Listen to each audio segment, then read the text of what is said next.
Today I'm going to talk about a man that not very much people support. Some even want him vaporized into history. A man whose past was left a mystery, but left us as wrecked as his heart. A man whose choices affected us violently and negatively. A man who deserves to be seen as the enemy. I'm talking about Entity 303. Don't look at me like that. I needed to bring him up. This guy's more important than you think. And guess what? I went on a hunting trip to grab all the information I could and put it all together into one large file. Let's do this. According to the evidence I've located, Entity 303's real name is John. I have no whereabouts of his last name, but that's not very necessary at the moment. John was born on December 16th. The year I have not found any information to yet. But have you noticed something quite peculiar? The video speed posted on Entity was on December 16th, 2013. Coincidence? I thought so. Anyhow, John's parents remain a mystery to me. Their names were scratched out from the information I was allowed to see.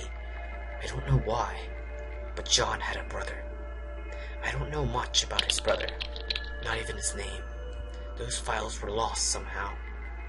Anyhow, John seemed to have a personal interest with destruction, which doesn't surprise me. His school kept lots of files of him breaking chairs for fun and wrecking school property. Quite terrifying. He seemed to have gone through high school quite well, but never made it to college. However, the teachers made files of him having spectacular grades, yet negative behavior.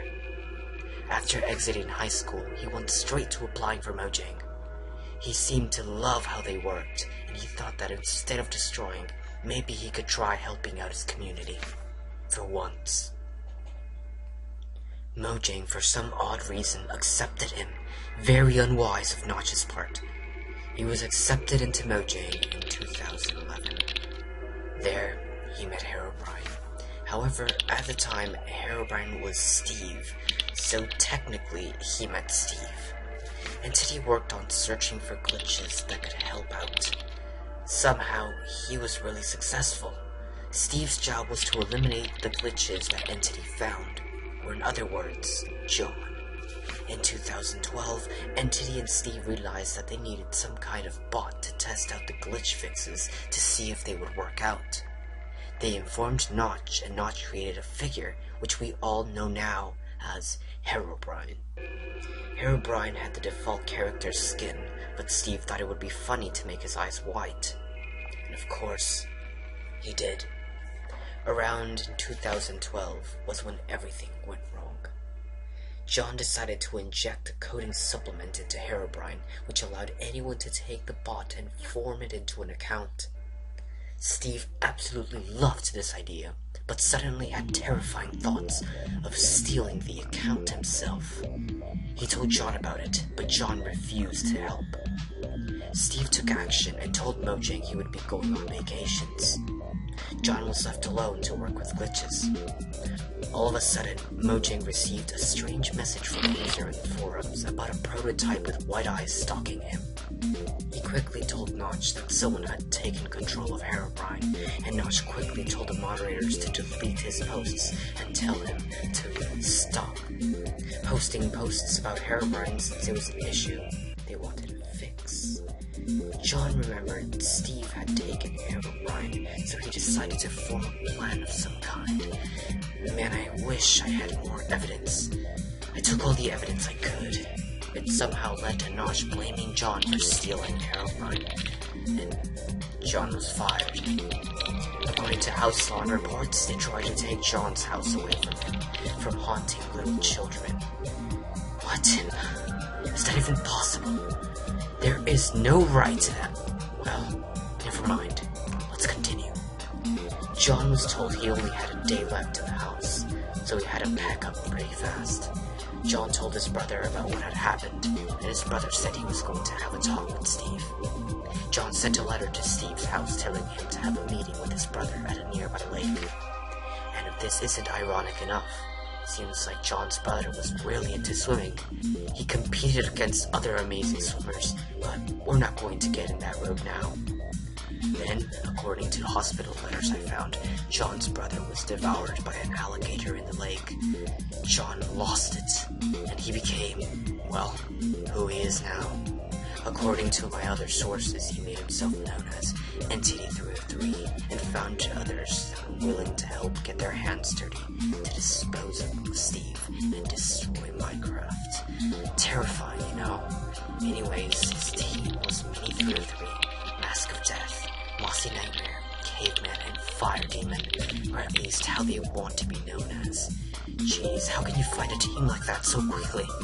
By 2013, Entity decided his attack would be held the day before his birthday, and apparently, it was that one. I don't know much of the first encounter, but definitely, Entity was crazy. He attacked Speed, and that's when Speed posted a video the next day. A war formed between us and him. Other hackers attacking Entity try to find his location and give it to the police. Mojang said the threat was false, making Minecraft players like myself angry. Speed began entering dangerous grounds when he uploaded part 2. I don't see how he could do something like that. That led to the war, which I'm clueless about. The war seemed to have pretty weird results. I don't think it's considered a victory. It seems like Herobrine started fighting Entity and trying to convince other players into joining his side. He hacked into worlds in hopes of grabbing people to help him out, but no one really knows what Herobrine's real intentions are. I mean, yeah, he's really friendly, but never mind. Entity became a master at hacking due to the same coding he would work on to resolve glitches. He knew coding a little too well and used his knowledge for bad. And this is why Mojang needs to reevaluate who they hire. Anyhow, it seems like Speed has been getting ready to finish everything. We were never given information on how the war was, and he doesn't reply to any of my messages. It terrifies me on how such a young person is trying to combat a criminal that's tripled his age. This is all the information I could gather. I put it together to make sense, but we still have many unanswered questions. When did Entity get fired? Where did his team come from? Do they really do all of their dirty work in a forest in Sweden? All of these unanswered questions, but we will soon get the answer to them all. I hope.